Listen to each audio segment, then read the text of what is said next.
The plane rose higher and higher above the clouds. The sound in the cabin was not so loud, and passengers dozed off to the monotonous singing of the engines. Below, continuous dark blue fields swept by, on which nothing grew anymore. They were completely covered with solar panels. "Please," Stefan called out to a slender flight attendant passing by. "I need to take my medicine. Can I ask for water?" The stewardess, in a blue suit and with a sweet smile, returned 2 minutes later with a glass. Stefan thanked her, swallowed his pills, and put on his video glasses. The onboard television was showing a film about the travelers who had arrived on the island.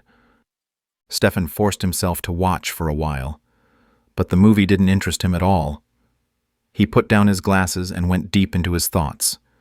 Stefan was a middle-aged, pleasant-looking man from the category that gets better and more personable over the years. He had thick, half-gray hair and a week's worth of stubble on his face, which matched his immaculately tailored navy suit. The deep first-class seats in 2 rows were separated by a narrow aisle. In the opposite row sat a pretty blonde, who constantly cast glances at him, which he did not seem to notice. There was no one else in the first class. Even now she was looking at him with interest while he was taking his pills. "What are you taking?" she asked, clearly trying to start a conversation. Stefan turned his head in her direction and replied with a wave of his hand. "Nothing tasty, bitter pills." She leaned in his direction to compensate for the hum of the engine. "Are you flying to Mumbai? Or then continue the flight?" "Yes, in Mumbai," Stefan replied. "You too?" "Yes," she replied. "I am a correspondent for City News. My name is Abigail." Stefan introduced himself too. "We have become aware of a certain Samsara corporation that is engaged in something related to karma, and I have an assignment from the editorial office to interview the head of the company. To tell the truth, I do not know anyone there, and the editorial office could not contact the office of Samsara to warn about my visit. Is it even real? No one said anything definite."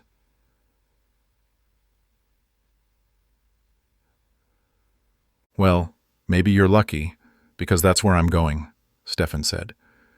"And I'll help you meet with their press secretary." Stefan was well aware of the Samsara Corporation and its activities. He has already been invited there several times to carry out the prevention or repair of equipment used by the company. The equipment had to be reconfigured frequently, as the method of use was not completely clear. Stefan didn't know much about that.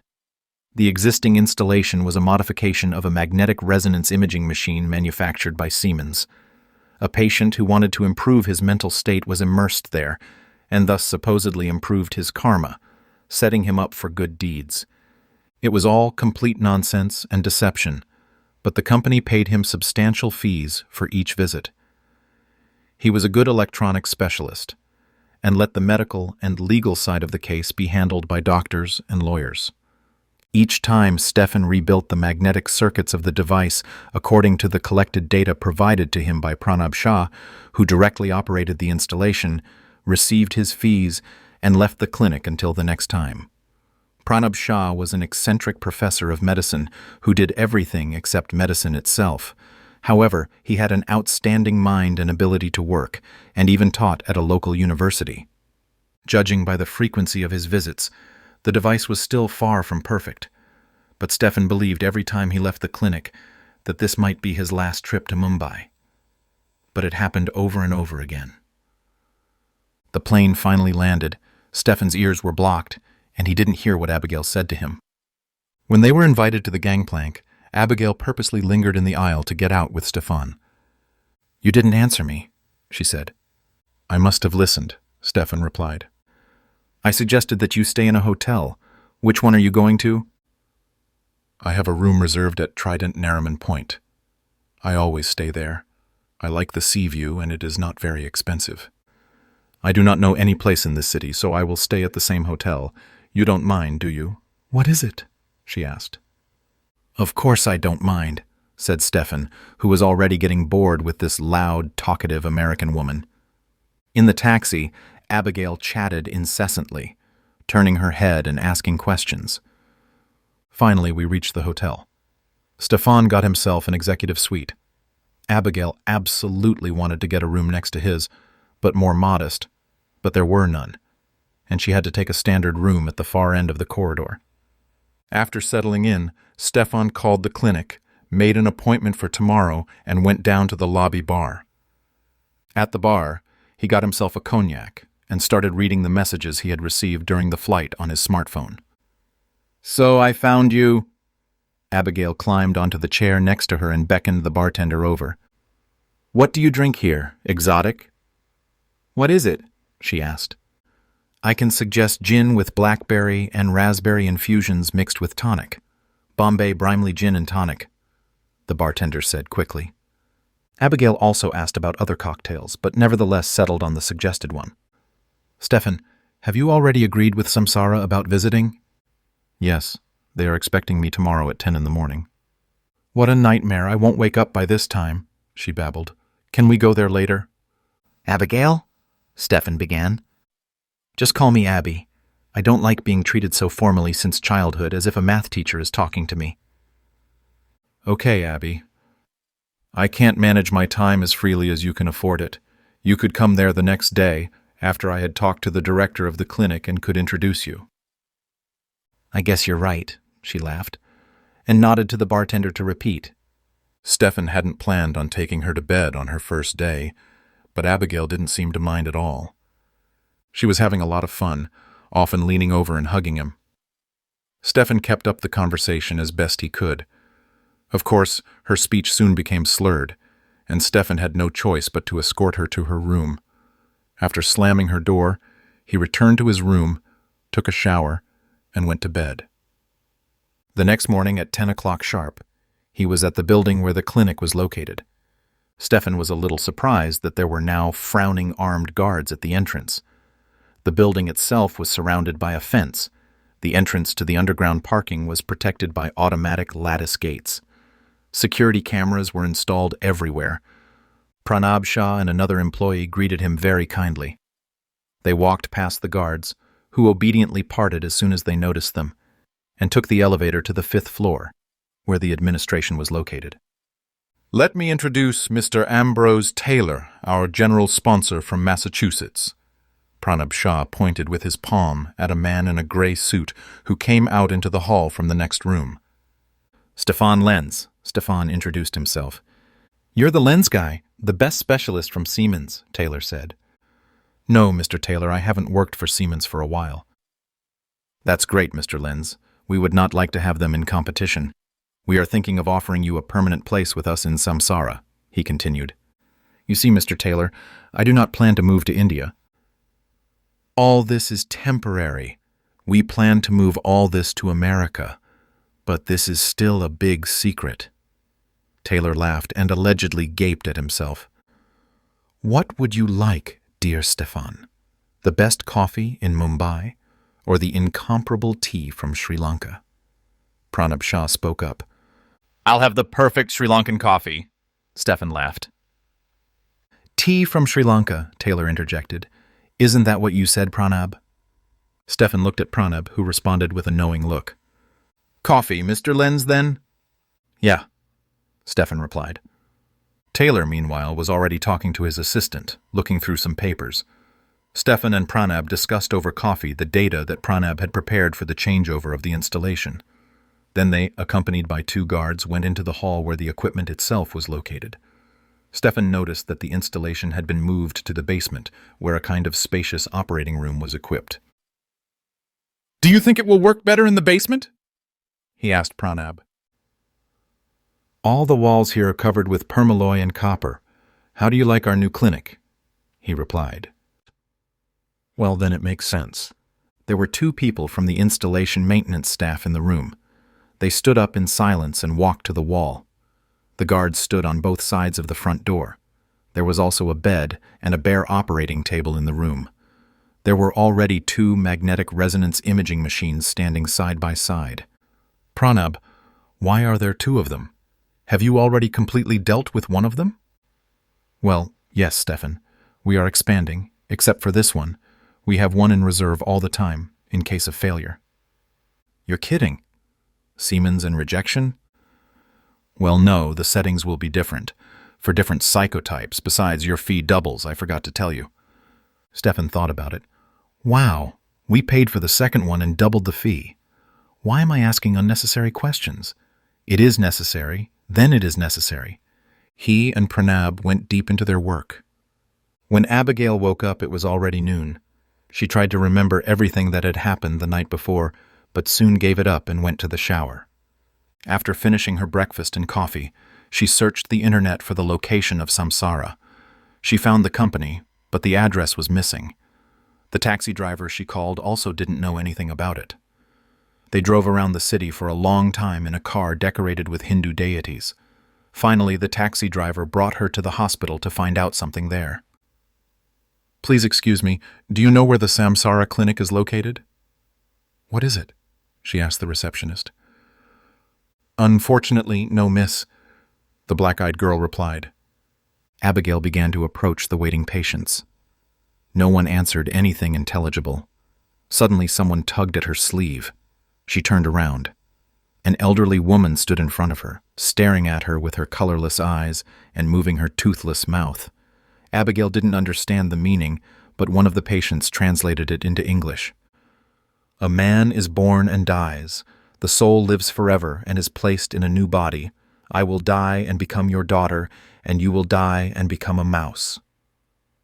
After saying this, she said Samsara several times sonorously and giggled softly. Abigail walked sheepishly to the car parked at the market, where a taxi driver was waiting for her. The woman followed her, keeping her watery eyes on her. "What do you want from me?" Abigail shouted in her direction. The woman approached the taxi and, looking at Abigail, suddenly said in English, "Don't go to them." Abigail stared at her in disbelief. "So we know English," she hissed. "Everyone here knows him," the woman replied. "And why all this carnival?" Abigail asked. "I just saved you," the woman replied. "My name is Yashvi." A man from their clinic was standing there. He looked at you when you questioned the patients. They brought in a patient who had lost his mind after their procedures. I heard them talking to the head doctor, who they bought with their guts. They were discussing how to hide it all. "Do you know anything about the Samsara company?" "I've been cleaning there for a while, but now they've changed all the staff. It is now more difficult to get to them than to the military intelligence of the army. Their patients lose their minds, and they quietly transfer them to mental hospitals. And their clinic is located on the other side of the bay in the Vashi area. Help me find them, I'm willing to pay you for it," Abigail said. "Of course, it would be useful to pay, but I can't go there with you," the woman said. "I'll explain to the taxi driver how to take you there," the woman said. Abigail paid her, and she and the taxi driver drove off. The woman watched them go and whispered something. From the hospital, a broad-shouldered man with an earthy complexion was walking across the square towards her. The woman did not immediately notice him, but turned around and saw him, rushed into the alley. Through the window, Abigail saw a woman running away from a tall man with a gray face. The taxi driver explained that this was a common occurrence. She was probably a thief and got caught. Abigail turned away and they drove to the address.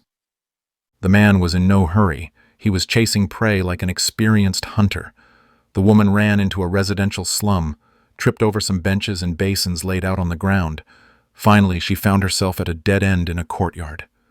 The man slowly approached her and, ignoring her cries for help, the presence of children and residents of the courtyard, swung and plunged a long, serrated blade under her left breast.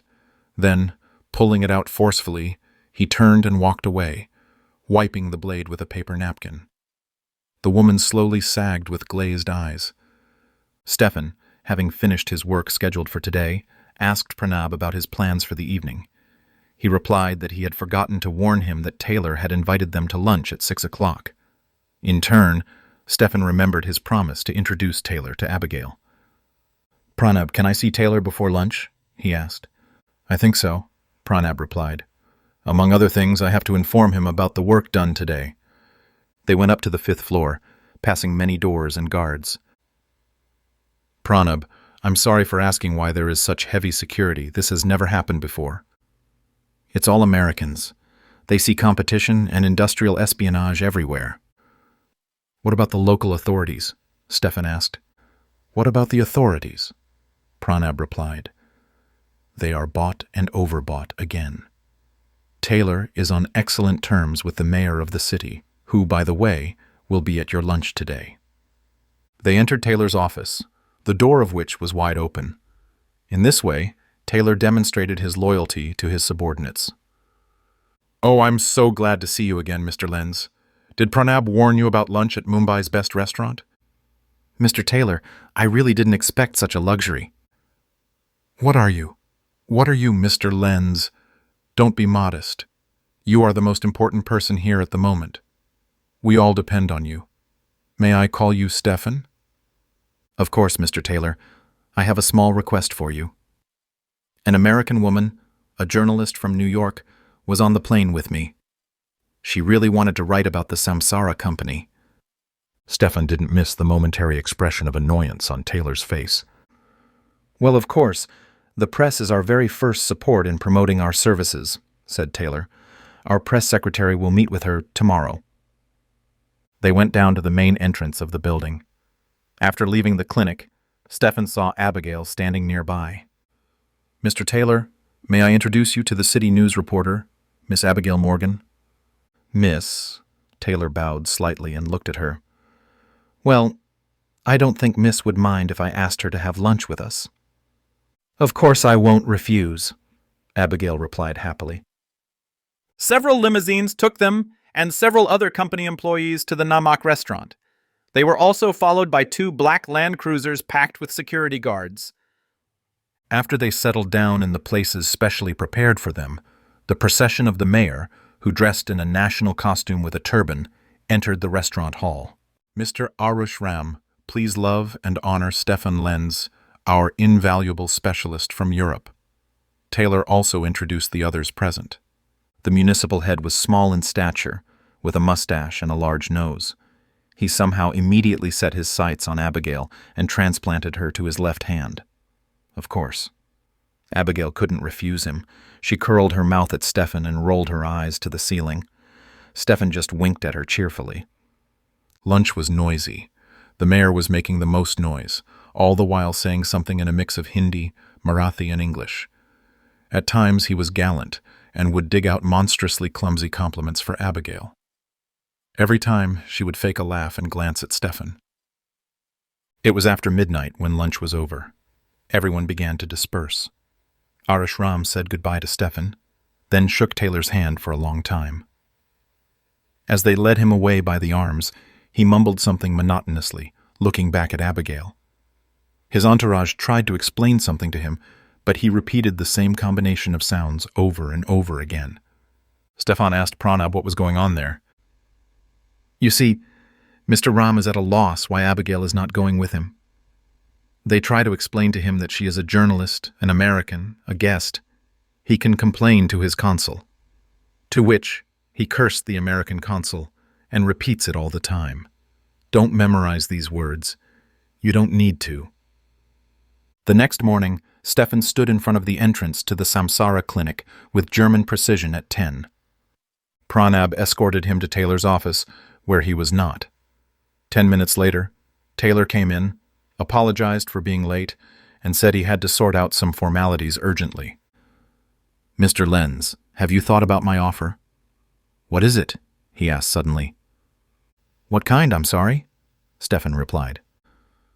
I said yesterday that we plan to hire you permanently. I remember that. However, you should remember that I did not plan to move to Mumbai. Okay, then let's postpone this conversation. Mr. Lenz, today we are going to test your device on a living person. I would ask you to be present as well. It may turn out that your help will be invaluable. Mr. Taylor, I'm sorry, but has the legal side been fully worked out? Will there be an official presence?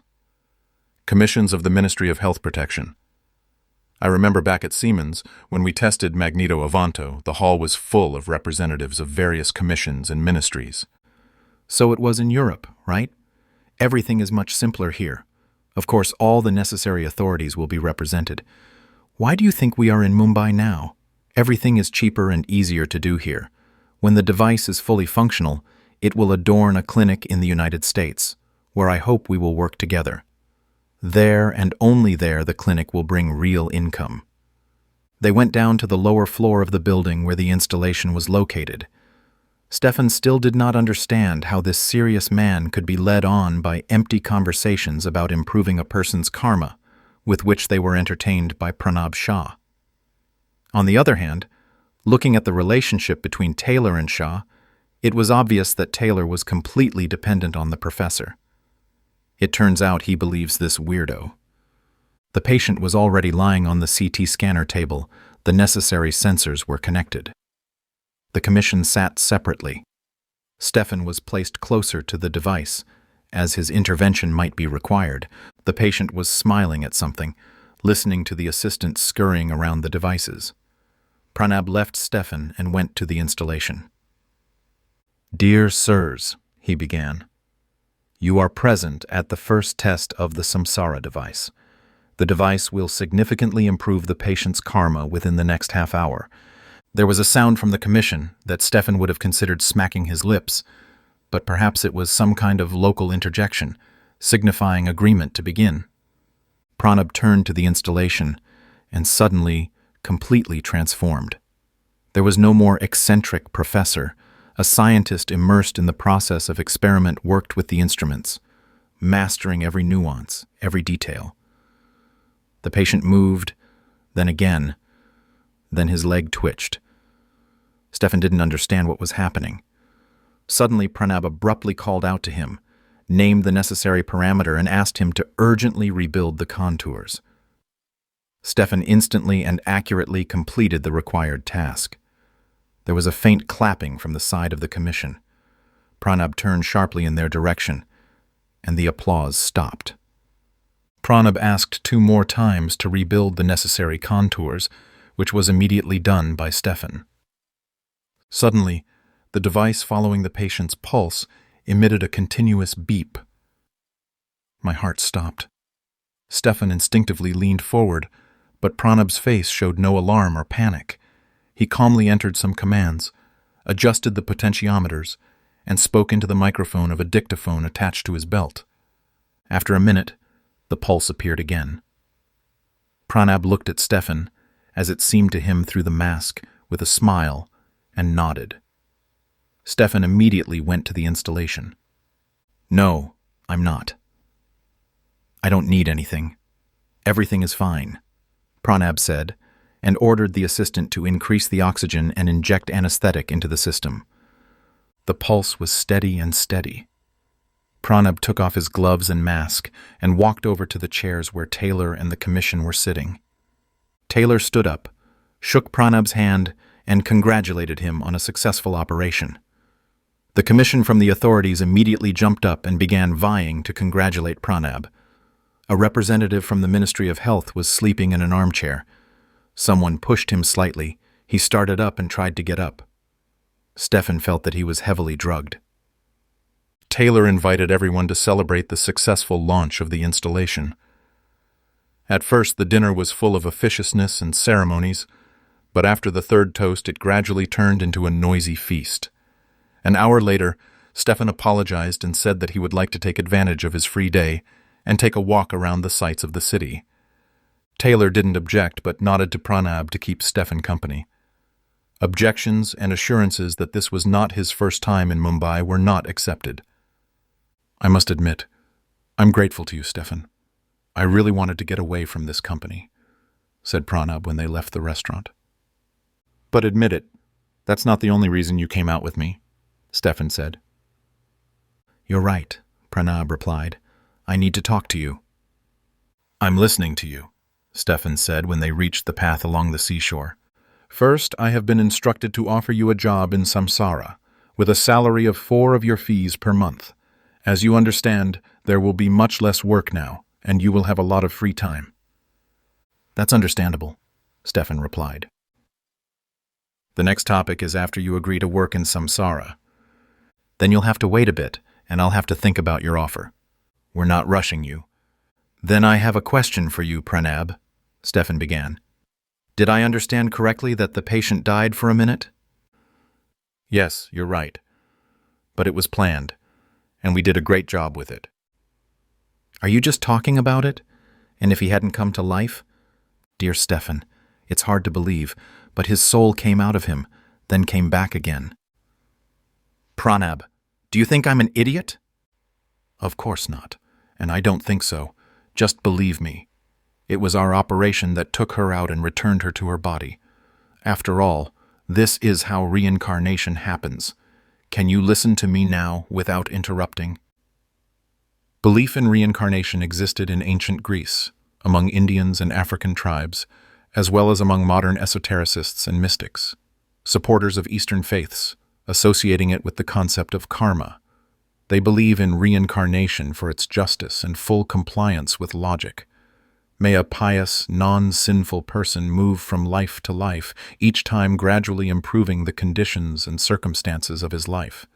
I've read about it. The soul will transmigrate depending on one's actions, said Stefan. Please, don't interrupt. Reincarnation is a testimony of God's love for living beings. In this case, it is no longer possible to accuse him of injustice and harming people. On the contrary, a person is given a choice, and he himself is the blacksmith of his fate in the general concept. Pranab watched Stefan's reaction carefully. Improving from life to life, the soul is cleansed and can escape from the cycle of samsara, achieving, so to speak, liberation. After liberation, a person becomes like God and can do whatever he wants with himself. But not all of them, of course. By the way, any being who has a choice has the concept of good and evil, as Kant argued, and he subconsciously understands where this or that act will lead him.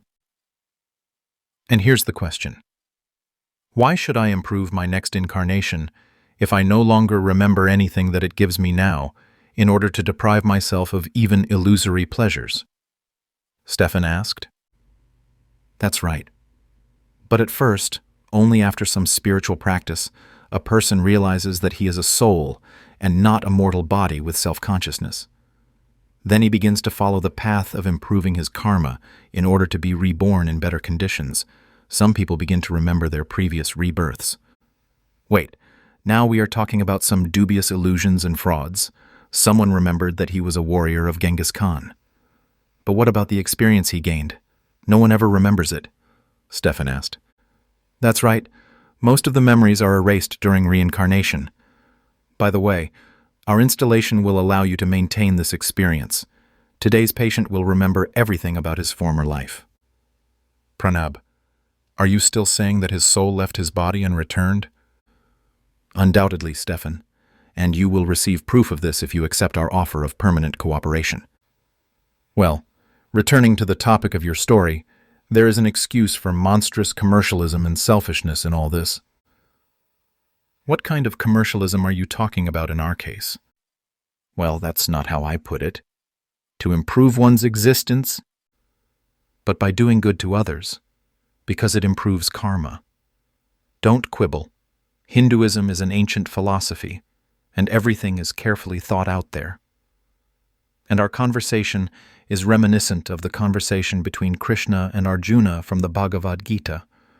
Only Arjuna is you now, Stefan. And you, Pranab, are Krishna? Pranab laughed. So what do you think we're going to do next? Should I definitely answer Taylor? He asked. I will probably accept your offer, but on the condition that the clinic will move to the States as soon as possible, Stefan said. Fine. Pranab leaned back in his chair with relief. Abigail arrived at the Samsara building half an hour late to meet with the press secretary. Of course, no one was waiting for her there. She called Taylor at the number he had given her the day before. The number didn't answer. She approached the guards and began noisily explaining the purpose of her visit. The guard just looked at her without saying a word. Abigail waited until one of the employees came out of the door and began to explain something to him and ask him to tell the administration about his appearance. The employee, having heard the word of the press, without saying a word, walked away. To top it all off, one of the guards politely led her away from the entrance to the building. Abigail sat down on a bench in the park in front of the building, confused. The reason why no one met her was unclear. Either she was late, or they weren't going to accept her at all, despite the agreement. Suddenly she saw Taylor himself, who got out of the car and ran up the steps to the entrance with a quick step. Abigail ran towards him, clicking her stilettos. Taylor stopped, smiling prettily. "What kind of meeting is Miss Morgenthau? What brings you here?" "Morgan, Mr. Taylor, you promised me a meeting with the press secretary." "Oh yes, that was for today. Well, let's go up to the office." He courteously let her go ahead, and they went to the elevator. The press secretary was a plump, middle-aged Indian woman. Taylor introduced them and left. "Miss Abigail," the press secretary began. "May I call you that? Our clinic is engaged in the transmigration of souls from one body to another at the request of our patients." Abigail felt like she'd been electrocuted. "Is it possible? Tell us in more detail." At that moment, Taylor came in. "Oh, have you started yet?" "What surprised you, Miss Morgenthau?" he asked. "Does your clinic move people's souls?" Abigail asked. "What nonsense is that?" "Who told you that?" He looked at the press secretary. "That's what, Mrs. Shania. I'll take care of the press myself. You go to your room." The press secretary left the room. "You see, Miss, Morgan, am I remembering correctly? Well, these Indians are seeing the transmigration of souls everywhere. Of course it's fantastic. Our equipment miraculously has a psychosomatic effect, thereby preventing some diseases that may manifest themselves in the patient in the future," said Taylor. "That's how it is," said Abigail. "And I already thought that I shouldn't have believed in fairy tales." "No, of course. We just took the name Samsara specifically to intrigue the market and attract additional attention, so the locals draw conclusions based on the name. Are you familiar with Eastern religions?" "No?" "That's good. Otherwise, they often lead away from the truth," Taylor said. Abigail asked a few more questions about the company's organization and plans, and expressed a desire to see the installation in action. "Unfortunately, this is not possible. We are currently undergoing a process of testing and certification by the Ministry of Health, and a number of international certifications are also planned. In 2 months, I will be happy to meet with you, give you an exclusive interview, and demonstrate the installation in the States." Taylor ceremoniously handed her his business card, assuring her that he would be happy to receive a call from her at any time. "It will be our little secret. So far, there is no need to write about it." Abigail, pleased with her catch, said goodbye and went down to the lobby of the clinic. Just before she left, she suddenly felt someone's eyes on her. She turned around and saw the sallow-faced man who was chasing the woman who had given her the address of the clinic. That look sent a chill through her skin. The man stared at her, unblinking. Abigail hurried out, still feeling his eyes on her. At the hotel, she met Stefan, who was sitting in the lobby having a cup of coffee. She told about the meeting with Taylor and the funny Indian press secretary, who talked about reincarnation within their clinic. Stefan asked her a few questions, and then she told him about the man who had been watching her closely and the incident with the woman on the street. Stefan took a thoughtful sip from his cup and opened his laptop. "Let's see what we find on this Mr. Taylor." There was pretty little information about Taylor on the internet. He is a well-known businessman, single, and there have been no scandals or gossip related to him. Stefan called his friend Amir Chadi, who worked at the local Interpol office. Chadi was an experienced specialist, as well as an intelligent and versatile person. She and Stefan met once, during the capture of a criminal who was on the same flight as Stefan at Mumbai airport. "Amir, good afternoon. I'm calling from Mumbai. I stopped as usual. I'll see you tonight." "By all means."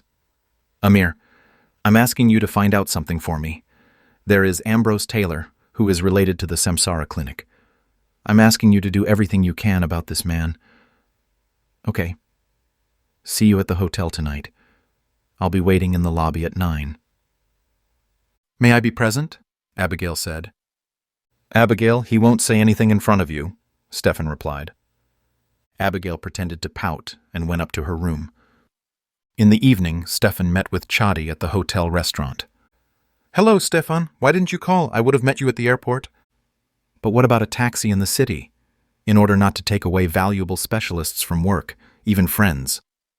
Amir, what have you learned? Stefan asked. That tailor of yours is a pretty mysterious person.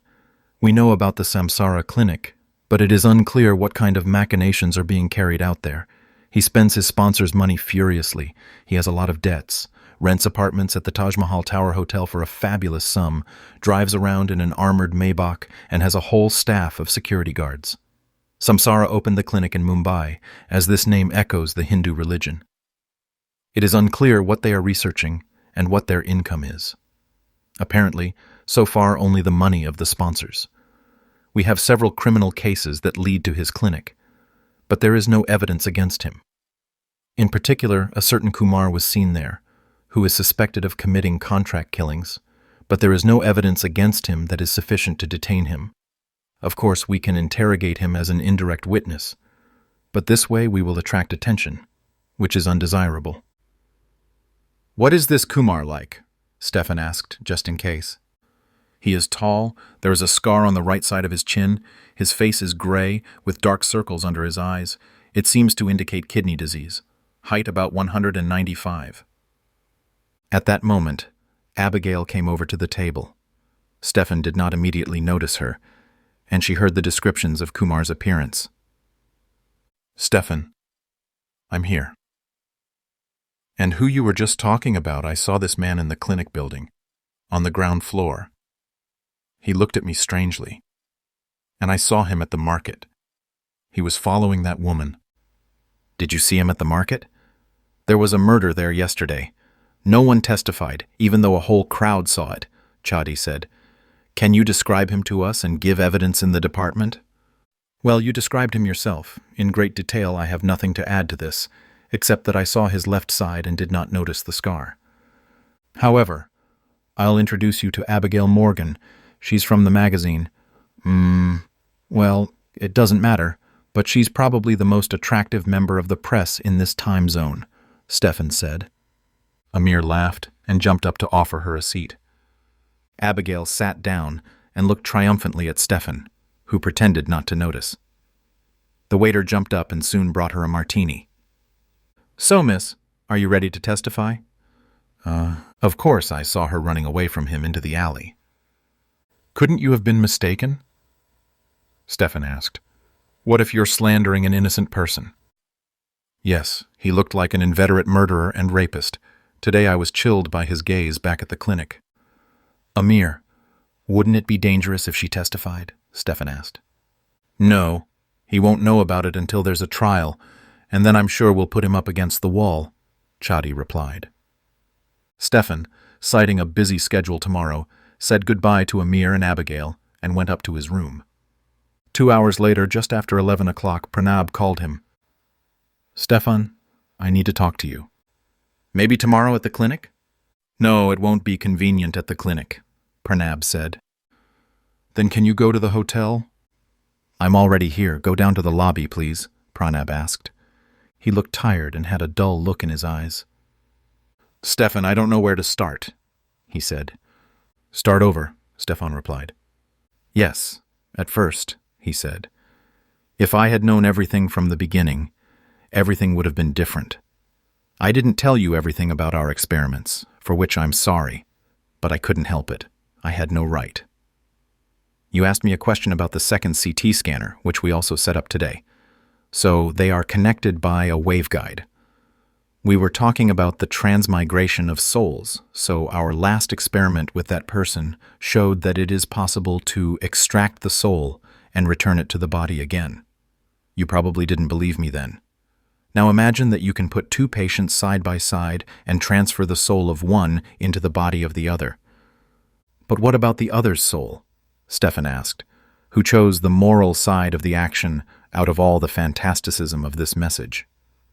The second soul goes into oblivion, Pranab replied. So this man is dying? Stefan asked. No, this person actually remains alive, though with someone else's soul. The first one who previously signed all the documents for euthanasia dies. Wait, but what about the rights of the second one, who actually disappears as a person? In fact, he does not die, and therefore no legal documents are required for his consent, After the operation, no complaints are received from his side. There were 2 people.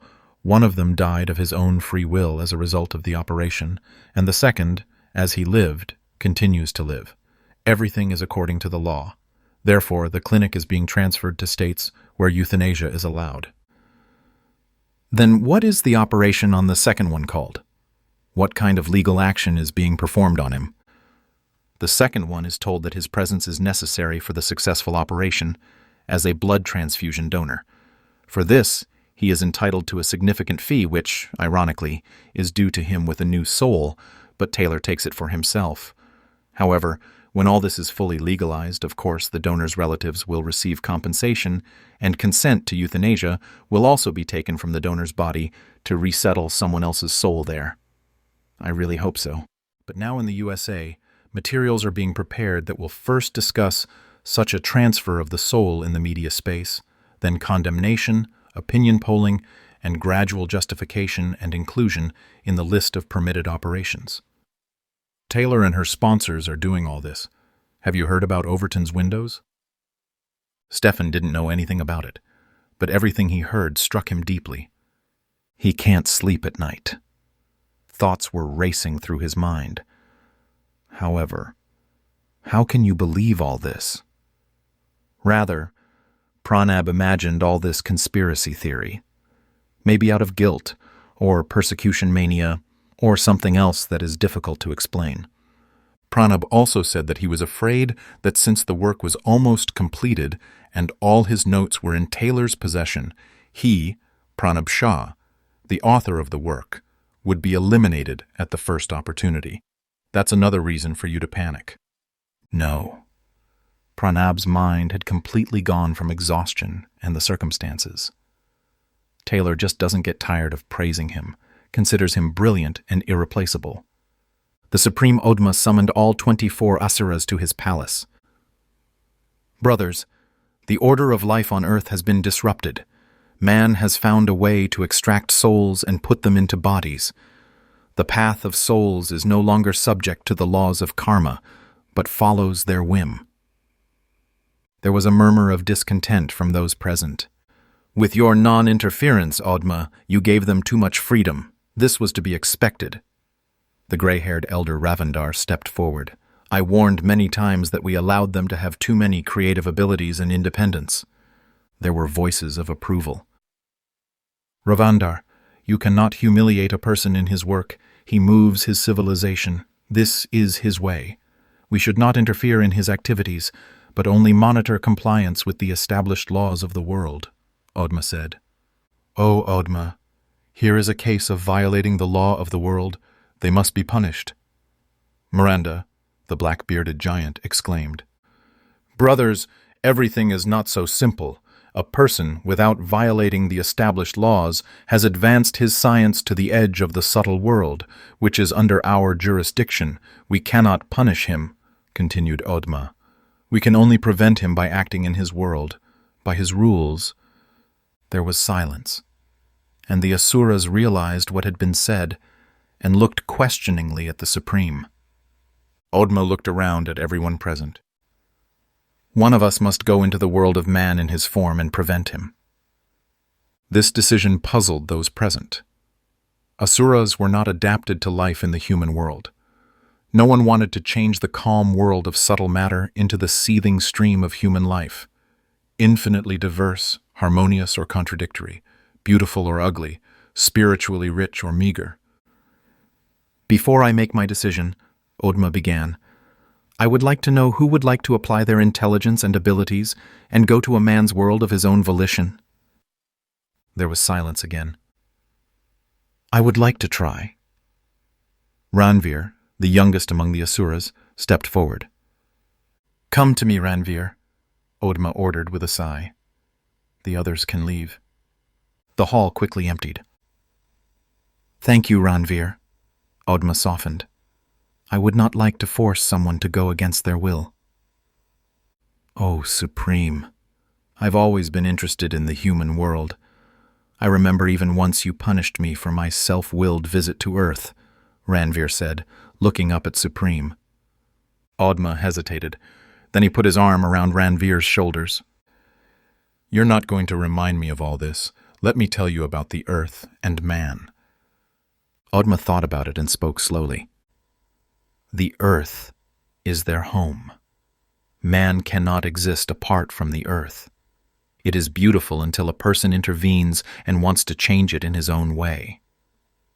The earth is changing, and the places where he lives become convenient for him, while other places fall into disrepair. It is as if a person thinks that there will be another earth, even more beautiful than this one, and does not take advantage of what he has. Man himself is one of the most complex and difficult to study phenomena. These are different views, knowledge, beliefs, emotions, feelings, and ideals. But the most difficult thing is that each person is different and has his own inner world." "O Supreme, let me interrupt you. I am well aware of all this. I have always been interested in their world, and I have read everything in the library of Krang, from their beginning to the present day." "Well, I think it will help you. But keep in mind that you will be subject to the laws of their world. Your actions will be limited." "It's clear to me it's the same as last time," Ranveer said. "Goodbye, then," Odma said, and gave him his hand, which Ranveer pressed to his forehead. Without hesitation, Ranveer took on the form of a human and descended to earth. He was assigned a place where an incomprehensible interruption of the soul's life in the body was noticed. It was the middle of the night. Ranveer stood at a lamppost in a circle of light in the poorest area of the city. Nearby, he saw some people sleeping on the grass under the open sky. It was the city of Mumbai. Ranveer, having assumed human form, still remained a disembodied spirit. He couldn't make any impact. Stefan got up early in the morning as usual, but there were no appointments for today. He opened the tourist brochure that was lying on the table. "I need to go somewhere. How many times have I been here? But I have never visited the sights of the city yet," he thought. He chose a ferry trip to Elephant Island and bought himself a place in the group from an English-speaking guide. Around 10 o'clock, he called a taxi. The taxi driver took him to the pier, which turned out to be 3 minutes from his hotel and very close to the hotel where Taylor lived. The ferry sailed away, taking Stefan to the island. The tour up the mountain to the caves of Elephanta promised to be fascinating. The stone-paved road leading up to the cave temple on both sides was dotted with souvenir shops and tea shops. Stefan bought a small statue of Ganesha carved from sandalwood.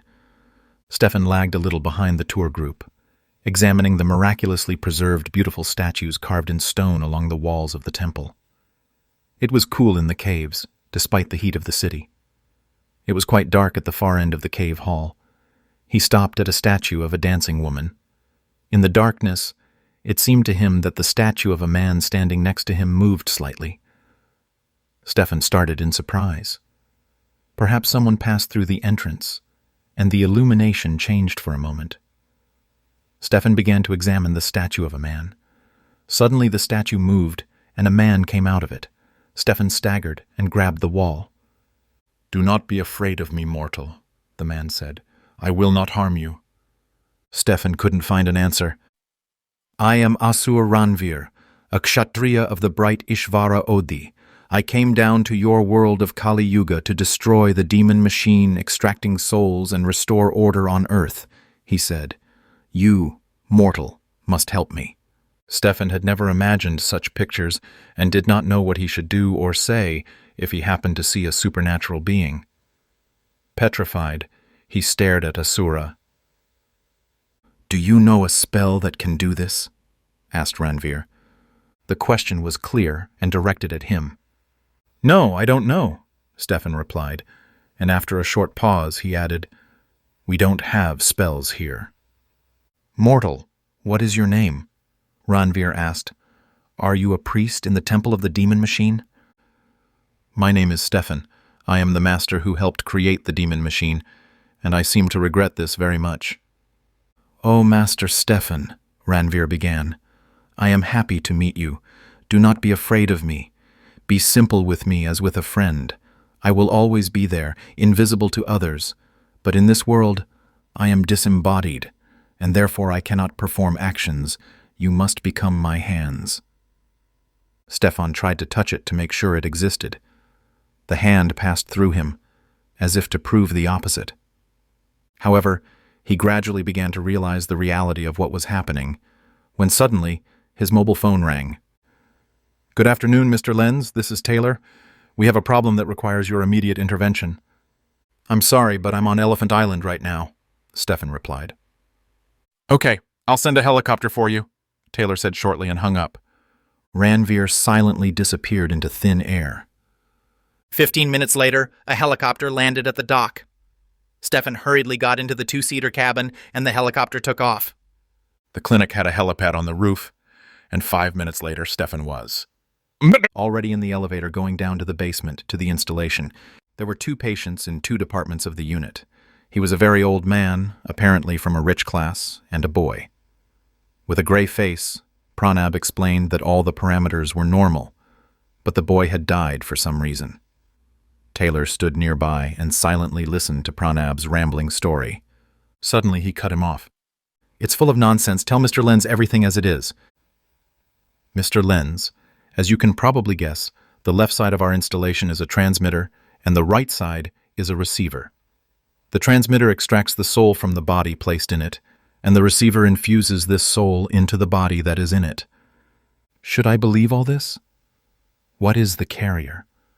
What are you even saying?" Stefan shouted, "What the hell are you trying to tell me? Have you overcooked the boy with radiation? And are you putting some kind of crazy nonsense under it?" Suddenly, Ranveer's silhouette appeared at the far wall and motioned for him to be silent. Stefan stopped in surprise. To Taylor and Pranab, judging by their reactions, he was invisible. Hallucinating again? Stefan thought. So what he saw in the temple is also a reality. Taylor recoiled from Stefan's screams and looked at him. "Calm down, Mr. Lenz. I'll explain everything to you later. Everything that Pranab says is true. Now just try to help him save the patient's life in the transmitter, which is very valuable to us right now." Pranab showed Stefan the readings on the display. Everything was as normal as it had been at the first launch. Meanwhile, the old man lying in the transmitter came to his senses. They helped him into a wheelchair and took him away. Pranab said that they had already performed 3 operations since yesterday, and all of them were successful with these settings.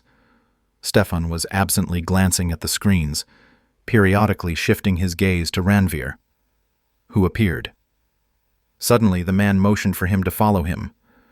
Stefan obeyed, but Taylor asked, "I feel sick. I need to go to the bathroom." Stefan replied, "I'll be right back." Stefan literally ran into the bathroom and locked the door behind him. Ranveer smoothly walked through the door and, after several attempts, spoke softly. "Know that this diabolical machine is disrupting the course of things set by the Creator. I didn't let the old man's jiva turn into a boy, but the boy died. How can I forgive myself for his death? But if I hadn't intervened, the boy would have died anyway. Because the second machine extracts the jiva and throws them into the cycle of samsara, where they have no place, because they are not intended for new births. A blonde-haired villain, driven by avarice, condemns these jivas to eternal wandering, devoid of new births." The man fell silent. Stefan washed his face with cold water and regained some consciousness. Ranveer was watching him intently the whole time. "Mortal, you have to help me. I see that I can trust you." "Yes, I'm already used to you being like a genie, but you didn't come out of a lamp," Stefan said. "But why don't you melt this car and incinerate those 2, and the whole building at the same time?" "I am disembodied. In this rough world I cannot touch anything to move or lift. I stopped the old man's jiva in the subtle world by not allowing it to enter the boy's body. We must stop them together." Stefan looked at Ranveer for a while. "Not a person, but rather a spirit. We can only see for those for whom we want." "Okay, Ranveer, we will act together." Stefan wiped his face with a paper towel and left the bathroom. There was already a guard at the door. He was probably sent here by Taylor, who didn't trust anyone. They went down together to the car lounge, where another young man was lying in the receiver. Now 2 guards stood around Pranab and Stefan, watching for any gesture from Taylor. Pranab started the installation. The lights flashed, the cooling fan purred. The old man, who had already been placed in the transmitter, suddenly twitched and stopped breathing. In the receiver, a minute later, the young man opened his eyes and smiled. They put him on a stretcher and took him away. "That's it, gentlemen," Taylor said. "Everything is legal. We have the old man's consent to euthanasia. His corpse will go to the morgue today. He will be buried with honors." "I don't understand. Why would he do that?" Stefan asked. "Isn't this a completely different person?" The old man had lost his wealth, his relatives, his friends. "Don't be so naive, Stefan. There is a will that completely transfers all movable real estate and all accounts to the young man. And also, in our case, all memories and life experiences are transferred to a new body because the soul did not go through the path of reaping the results of its karma in the subtle world, but immediately, literally in an instant, entered a new body," Taylor explained. Pranab sat dejectedly at the display, his face ashen. "Taylor, you've just killed an old man, and you're going to answer for it. Euthanasia is not allowed in India," Stefan shouted loudly. "How so? Am I a murderer? What a pity," Taylor theatrically began to wring his hands. "Guards, put them in the boxes in the warehouse block, and take their cell phones away from them. My friends, I suggest you don't resist. I'm against beating." "Still, what a bastard you are, Taylor," Stefan said. "Can I consider this as a breakup of our relationship, Mr. Lenz?" Taylor sneered. Stefan was silent. The guards led them and Pranab through the corridors to the storage unit. Abigail hastily prepared the material for the magazine and, after sending it to the editorial office by email, called Chadi to testify about Kumar, whom she saw in the market square. When she arrived at the Interpol office, Chadi was discussing the murder of a woman with a group of colleagues. The woman had reported the death of a patient at the clinic to the police 3 days earlier, and the next day she was publicly stabbed in a courtyard in a slum near a market. From the scattered testimony of the terrified residents present, a description of Kumar's appearance emerged. At the Samsara Clinic itself, when the police followed the tracks there, they denied the death of the patient and said that the state commission was certifying the installation. They did not show the certification materials, but the police commissioner who called the municipality was assured that the commission was scheduled for tomorrow and the certificate was already in the process of preparation. Chadi assured his colleagues that he had a witness who would appear soon and give evidence that would allow Kumar to be detained on suspicion of murder. At the Interpol office, Abigail was received with Indian cordiality and treated to sweets. She recounted everything she had told Chadi the day before. A protocol was drawn up, which she signed. Then she went out and returned to the hotel, where she went down to the outdoor pool. After splashing in the pool and lying in the sun, Abigail wrapped herself in a terry dressing gown and went to the elevator leading from the pool to the rooms. Before reaching the elevator, she turned towards the lobby to see if Stefan was there, but recoiled when she saw the gray man. He sat in front of the 2 main panoramic elevators and watched the people coming and going without blinking. She quickly returned to the elevator, went up, and ran down the hall to Stefan's room, banging on the door. No one opened it. She dialed Amir Chadi's number. "What's the matter, Abigail? What's the matter with you?" "Amir, that scary man I saw at the market. He's sitting in the lobby by the elevators." "Is that Kumar? Who did you testify against? How did he know?" "Amir, do you know your people well?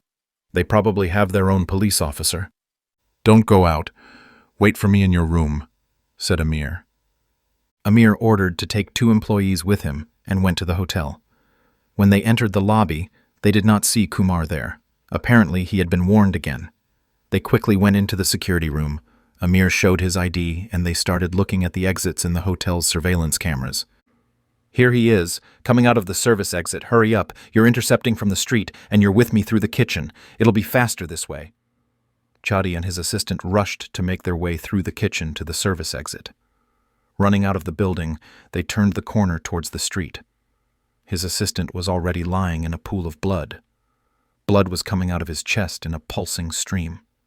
The second assistant stayed by the body, trying to stop the bleeding. Amir gave chase alone. He saw Kumar, who did not run outside but apparently to deceive them, disappeared into the courtyard of the hotel. Amir, with his pistol cocked, wandered for a while among the large wooden boxes stacked on top of each other, covered with blue plastic wrap. Finally, he saw Kumar holding a bloody long blade in his hands. "Drop the knife! On your knees! Hands behind your head!" Amir shouted, aiming at him. Kumar, as if not hearing his warning, rushed towards him in rapid zigzags. This man was well-trained and completely unafraid of death. Amir fired several times, but not a single bullet hit him. Kumar knocked him down, knocked the gun out of his hands and fell on him. Amir desperately resisted, but Kumar was twice as heavy. And at the moment when Kumar raised the knife to strike, a shot was heard. Kumar's left eye flew out of its socket, along with the brain particles, hanging by his cheek. Amir's assistant hit him in the back of the head. Amir couldn't catch his breath. Kumar's lifeless body lay heavily on top of him, constricting his breathing. His assistant stood before him, and there were tears in his eyes. "Gupta died," he said sadly. "There was nothing I could do." "How timely you are. Another minute, and I would have been with Gupta, thank you," said Amir, throwing off Kumar's body. "Help me and call the group. I don't have the energy for anything." Abigail sat on the floor of the room for a while, huddled in a corner behind her desk. When she heard the shots, she left the room and went down to the lobby with the other hotel guests. The manager reassured everyone, saying that a dangerous criminal had been captured and that nothing else was in danger. The guests began to disperse. Abigail got herself a glass of iced water and dialed Stefan's number. Taylor suddenly picked up the phone. "Finally, I managed to remember your last name. Where are you?" "Mr. Taylor, please give the phone to Stefan." "Oh, Mr. Lenz can't answer right now. He's currently engaged in complex device setup procedures. Today I could demonstrate our device to you, as you would like, but come alone, because this is a huge secret that cannot be disclosed." "Okay, I'll be there," Abigail said. She disconnected and dialed Amir's number. "Amir, Taylor invited me to his clinic. Is Stefan with you?" Chadi asked. "No, I haven't seen him today. He's there, doing work. And it's strange that Taylor answered his call." "Wait for me at the fountain in the park. There are always a lot of people there. I leave immediately," Chadi said. Abigail left the hotel and headed towards the park. Crossing the square near the park, a white car with dark windows braked sharply next to it. Abigail, who did not have time to understand what was happening, was pushed into a car by two men in medical masks. The car screeched off with tires. They taped her hands together and put a black paper bag over her head. The car made several false maneuvers through the streets and rolled up to the parking lot of the Samsara Clinic. The grill lifted, and the car drove to the far corner of the parking lot, where there was a storage area. Since there were no empty rooms, she was pushed into the same room where Pranab was. The room was dry and dusty. Pranab settled down on empty cardboard boxes, from which he built himself a cot. When Abigail was pushed into the room, Pranab shouted for water, but no one paid any attention to him. He helped Abigail unwrap the tape and remove the bag from her head. "Where are we?" Abigail asked. "In the cellars of Samsara," Pranab replied. "It's funny how in the cellars of Samsara sounds," Abigail said. "You don't lose your presence of mind," Pranab said. "We'll be released soon," Abigail said confidently. "Is that why you're here?" said Pranab. "How? Do you think they're in league with them?" "Hey, let go! I am an American citizen. Call my consul!" Abigail screamed and started banging on the door. "It wasn't the police who detained you to summon the consul.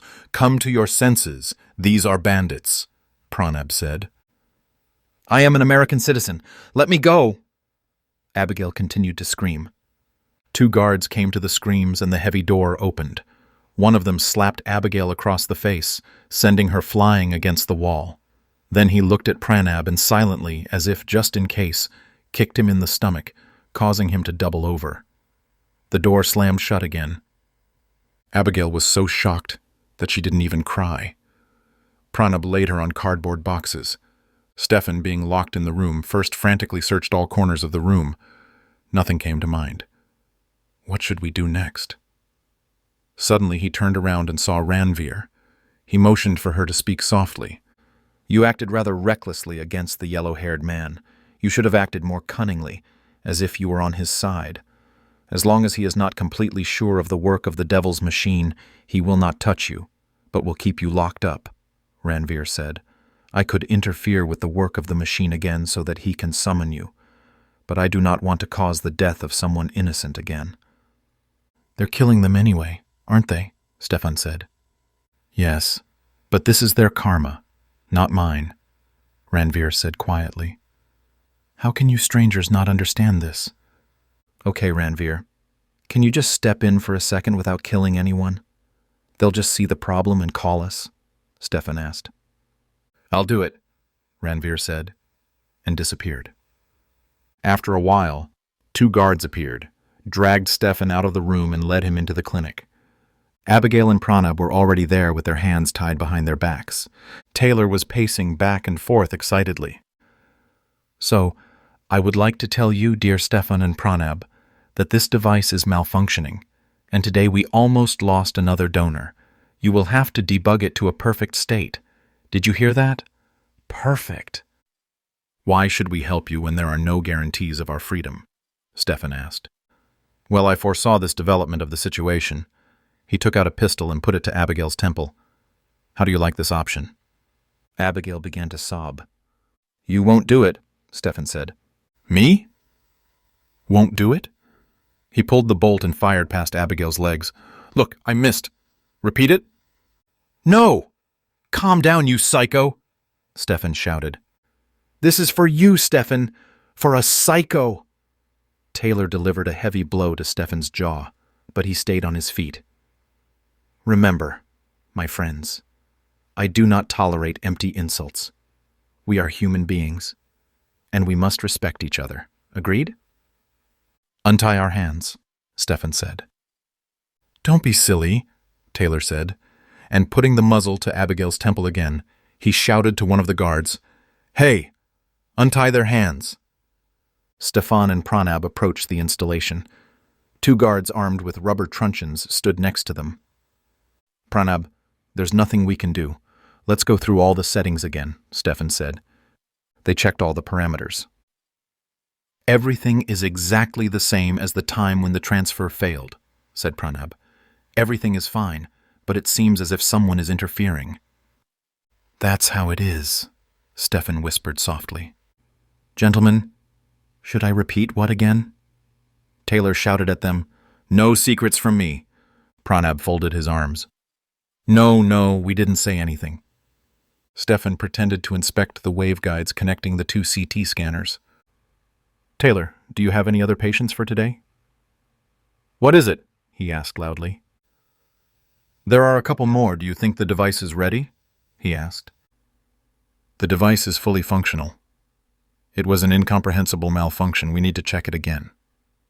The patient and the donor were placed in their respective places. Taylor took Abigail, with her hands tied and gagged, to a far corner and sat her down in a chair so as not to embarrass the patients. The same thing happened again. Ranveer prevented the transition of Jiva. The patient experienced clinical death, but then life returned to the body. The donor stopped breathing. Stefan rushed to him and began to perform artificial respiration. Taylor watched the scene in silence. The donor managed to get his heartbeat back. You're kidding me. Well, Taylor furiously abruptly approached Pranab, put the muzzle to his left shoulder and fired. The bullet shattered his shoulder and flew out from the opposite side. Pranab fell to the floor screaming. Stop his bleeding, Taylor shouted. Pranab was moaning loudly, bleeding profusely. An artery was hit and the blood couldn't be stopped. Taylor ordered the guard to put the Pranab in the transmitter and put another guard in the receiver, who did not understand what was happening. Taylor told Stefan to get started. Since the installation was still set up flawlessly, the transfer was a success. Pranab's body became lifeless, but the guard woke up and his hands were tied. Taylor liked it all very much. He felt his power and laughed out loud. Then he ordered Abigail and Stefan to be taken back to their cell. The bound Pranab guard was placed on a chair. Taylor told the other two guards to get out of the room. "Pranab, how does it feel in your new body?" "What is it?" he asked when they were alone. "You can see what you can do in just seconds. What kind of power? What kind of money awaits us?" The Pranab guard examined his muscles on his arms, turned his powerful neck, and looked at his Pranab professor's body lying on the tomograph table. "Pranab, your genius did all this, and you should thank me. Now you're young and strong again, not like before in your weak body. You will have a huge fortune, the most beautiful women. Think about it." Pranab looked at Taylor, and his gaze grew more and more heated. "You're right. We need to help each other, but you have to give me back the flash drive with all my materials so that I can trust you," said Pranab. "You see, this is very valuable information to be held by someone alone. On the other hand, it should not be copied in order to avoid leakage. Let's make a deal like this. It will be in a safe deposit box, with the condition of access only if you and I are together," Taylor suggested. "Besides, it's all stored in your head, Mr. Shah. What could be stronger than these guarantees? Here it is, a flash memory if you want. Keep it with you for now." "Untie me, Taylor," Pranab suddenly said. "Sure, partner, whatever you say," Taylor said and untied him. "We need to decide with Stefan. It is unlikely that we will be able to convince him, but he knows our installation very well, with the exception of the mechanisms of interaction of the contours with the subtle world. He's too excited right now. Maybe after sitting there until tomorrow, he'll come to some kind of decision," Pranab said. "Well, I'm finally hearing reasonable talk, Pranab," Taylor said. "We'll have to find an approach to him. We'll need Stefan tomorrow to prepare the installation for transportation to the United States." Stefan was depressed, and his jaw hurt from Taylor's powerful punch. Abigail lay on the cardboard boxes, moaning and stroking her bruises. "Abigail, help me untie my hands," Stefan said.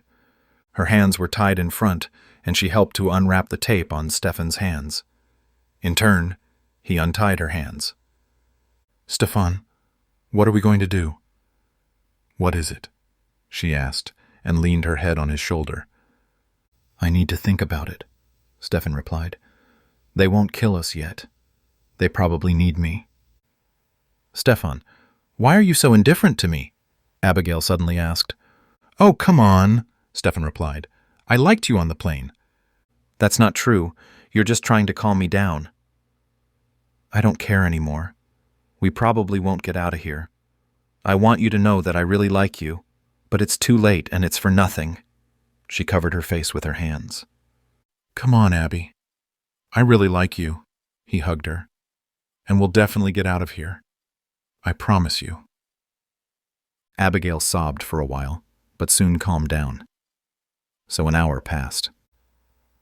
"What's going on with Pranab?" Stefan thought aloud. "He's dead," Abigail said. "That's the thing. He's not dead," Stefan replied. "Not dead?" I saw him lying motionless on the table. "Yes, but he went from his body to the body of a guard," Stefan said. "I'm not going to explain that now." "Do you think this is the right time for such jokes, Stefan?" "Abby, let me think." Stefan stopped her. Ranveer's figure slipped inside the room through the door. "Ranveer, can you become visible to her?" Stefan asked loudly. Abigail looked at Stefan in disbelief and suddenly screamed when she saw Ranveer. "What is it? How did he end up here?" "That's the eternal question, Abby. Take it for granted. This is Ranveer. He's a spirit. We need to figure out how he can help us." Abigail tried to feel it, but her hand encountered no obstacles. "Is this a hallucination?" "Stefan, we can't both be seeing the same thing." "What do you see?" "The same as you. A handsome young man in gray robes with a turban." I've heard that they're going to use you to move the devil machine to another country. This must not be allowed, just like the knuckle, where the book about this car seems to be written and is now in Pranab's possession. But the yellow-haired man will certainly deceive and take the knuckle away from him. I saw his thoughts, Ranveer said. I take it they're in league now? Yes, the yellow-haired man persuaded Pranab, and he went over to his side. How many more guards are there? Replied Ranveer. Ranveer! I think he'll call me to take apart the installation for its transportation, Stefan said. Abigail watched in amazement. After a while, the doors clanged, and a guard entered. Without saying anything, he pushed Abigail, who was standing behind Stefan, and pushed Stefan towards the door. Pushing him out, he locked the door and led Stefan into the installation room. This is our friend Stefan, who will help us prepare the device for transportation, isn't it? Have you thought about the prospects, Stefan? Taylor spoke up. Yes, I thought the most prudent thing to do would be to help you, Stefan replied, and pored over the instructions for the CT scanner. The Pranab guard came up to him and shook his hand. This is the right decision, Stefan. The device has a very big future. It is a source of such funds that it is impossible to imagine. You and your descendants will be provided for life, Pranab said. Soon it will be completely legal, and there will be no need to hide anything, just earn money, just row dollars. With your help, we will make several such devices and open branches of the Samsara Clinic in all countries where euthanasia is allowed. Of course you're right, Pranab. I thought it all out sitting there too, Stefan said, studying the instructions for disassembly and packaging. Well, that's it, Stefan. I'm glad you're with us, Taylor said. I'll be away for a while. You have work to do. He left the clinic and 2 guards stood on either side of the door. Pranab, you're crazy. How can you believe him? Stefan whispered to him. He's a fake through and through, and he'll get rid of you at the first opportunity. He has a lot of debts that he has to cover before he can pay you anything. He's a criminal. He's got people's blood on him. You should not participate in the crimes he commits. Pranab looked at Stefan with mixed feelings. Pranab, legally you are no longer Pranab. You are a security guard. You are nobody. You have no rights to the invention. Why will he share the profits with you? I say again, he will get rid of you. He gave me a flash drive with my research as a sign of trust. Fool. He made a copy. Do you really think he will miss such information? Pranab stood there, confused. One of the guards, obviously mistaking Pranab for a guard, approached him. What's hanging? Make sure that this one does everything right. Pranab looked at him and suddenly angrily hit him in the temple. Who am I to you? Who am I to you? Am I your equal? The guard hit his head on the corner of the table and fell like a sack to the floor. Another guard rushed at Pranab, knocked him down, and began beating him with a baton and kicking.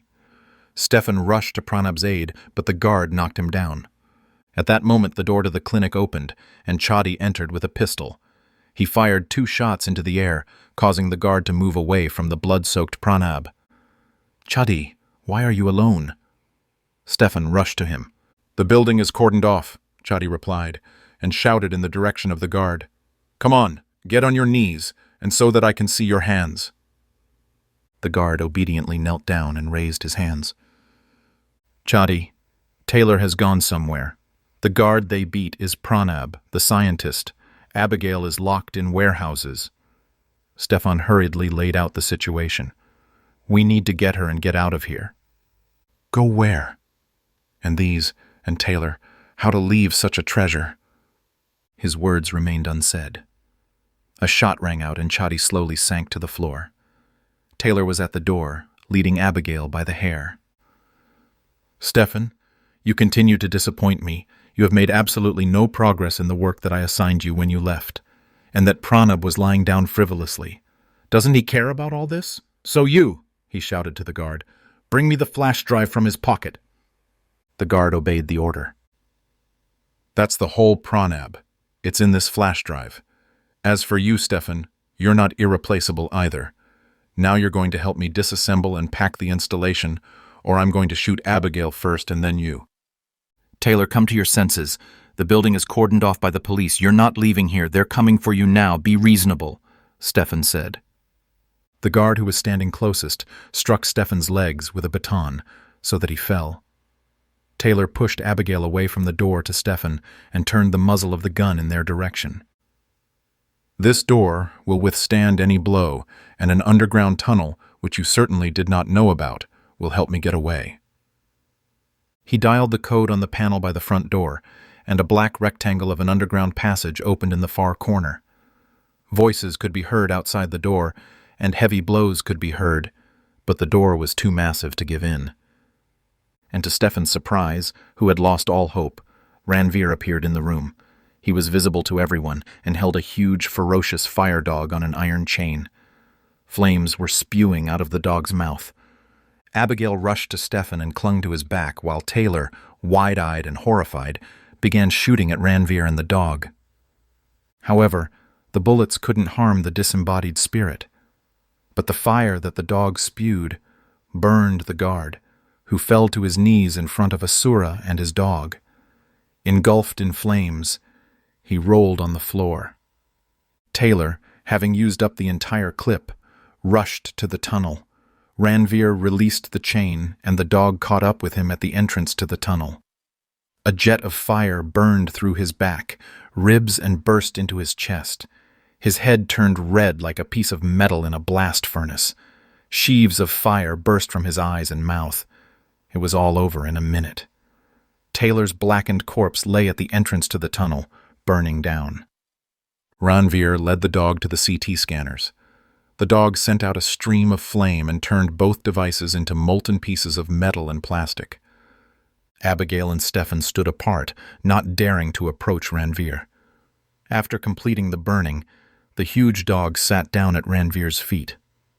Ranveer looked at Stefan and folded his hands in front of him. I could not protect you otherwise. I am disembodied. As you know, reading the most powerful and terrifying spells won't help in your world either. This is Sarama the dog. The heat of his fire scorches everything equally, both in your world and in ours. And now we have to go. I still have to take my punishments from the Supreme. Goodbye, and live long. With that, he disappeared. Stefan looked at Taylor's charred corpse. Not far from him, he saw a surviving flash memory on the floor, which he dropped. He walked over and lifted the heel of his shoe over it. Then he changed his mind and put the flash memory in his pocket. The epilogue. The plane rose higher and higher above the clouds. The passengers were dozing despite the monotonous humming. There was an ocean below. Stefan and Abigail were on their way home. They were sitting next to each other, Abigail sleeping with her head on Stefan's shoulder. Stefan was lost in thought. Who knows how their future fate and their relationship will turn out? On the one hand, Abigail's desire. On the other hand, Stefan's habit of loneliness. Let's wish them happiness.